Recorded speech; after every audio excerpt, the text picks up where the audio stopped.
Hey guys, in this video we'll learn how you can make all of your posts private over on Facebook. But before we begin, make sure to hit that subscribe button down below. It really helps me out.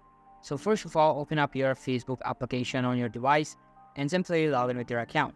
And after logging in, you'll be redirected to its timeline page of your account. Now just tap on the hamburger icon located at the top right corner and then select the gear icon present at the top right corner. After that, you just have to simply scroll down the list to audience section and then select profile and tagging.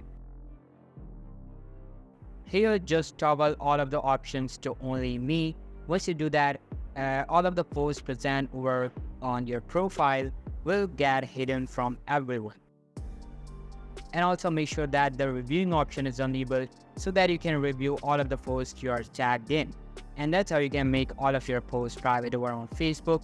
So that's all for today's video. Hope you liked the video. I'll be meeting you in the next one. See you soon. Bye.